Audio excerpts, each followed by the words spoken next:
Já estamos na nossa, acho que é a quarta edição, né? Heróis de Todos os Tempos. Algumas perguntas são interessantes de ser feitas sobre criação de personagens. É possível que um personagem ganhe uma nova aparência no decorrer de suas publicações? É possível, sim.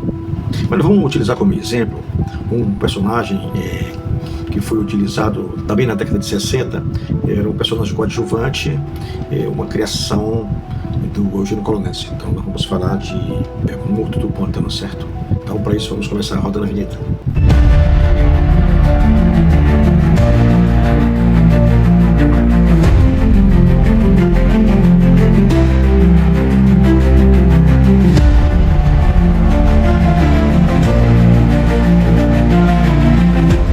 Primeiro vamos falar do personagem. O personagem, ele é uma criação do Eugênio Colonense, faz parte do seu universo criativo. Esse personagem ele foi publicado entre 67 e 68, como um personagem coadjuvante da revista Misa, né, a Mulher Vampiro, a principal personagem do Colonense. Então ele foi publicado nesse período de 67 a 68, sempre como um anexo da revista, historinhas curtas. Na verdade foram publicadas 20 histórias desse personagem, e depois nos anos 80 eles foram republicados. Interessante desse personagem, que é aí que eu quero entrar no detalhe, é que ele teve vários roteiristas, o que é muito interessante isso, para consubstanciar o personagem e o que se agrega de camadas nele. Ele teve, além do próprio autor, Eugênio Colonense, teve Basílio de Almeida, que também escreveu, teve Décio Miranda Júnior, teve o Oswaldo Talo, teve o Reinaldo de Oliveira, teve o Ota, o Franco da Rosa também escreveu Histórias do Morto do Pântano.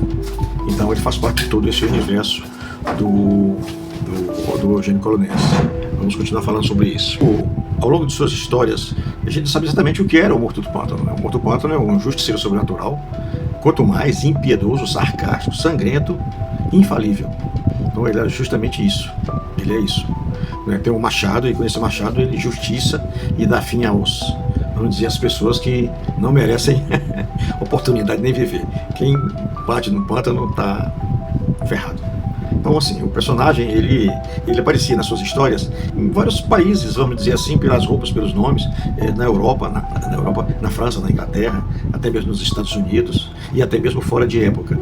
Mas numa das histórias dele, na fase dos anos 80, o Oswaldo Talo escreveu uma história chamada Copo Sem Cabeça, o Copo Sem Cabeça Não Fala, algo assim, e lá revelava uma origem para ele, que ele teria sido um juiz morto na sua vida, sua família foi, vamos dizer assim, estuprada, foi injustiçada e tudo mais, e ele foi enterrado no pântano.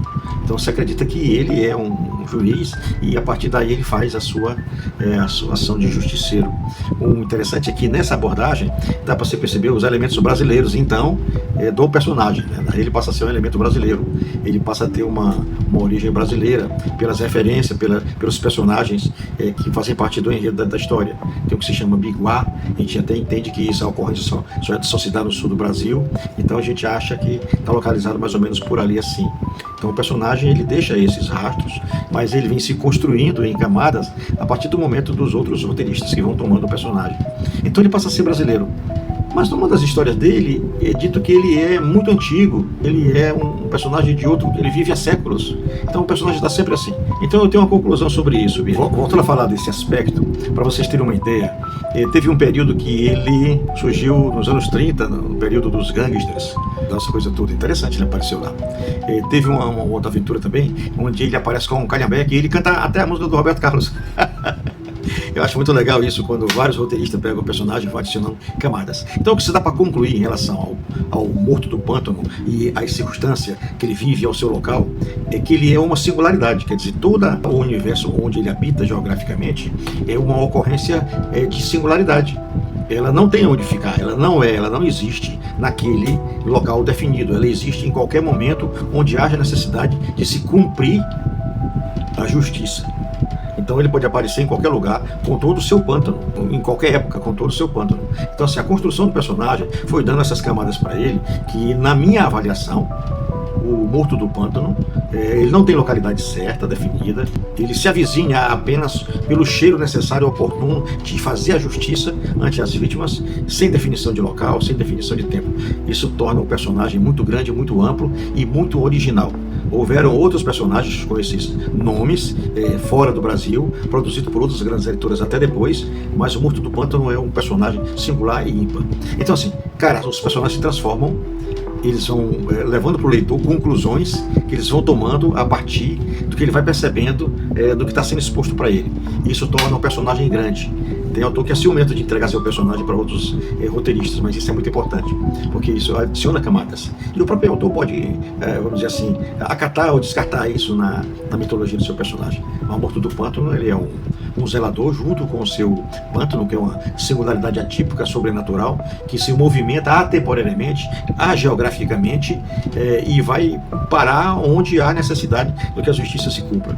Para falar a verdade, o próprio pântano conversa com o Morto do Pântano. Então são praticamente uma entidade só. Espero que vocês tenham gostado da fala sobre o Morto do Pântano. O tempo é curto, mas daria para falar até mais coisas sobre eles. Até lá, até o próximo programa. Valeu!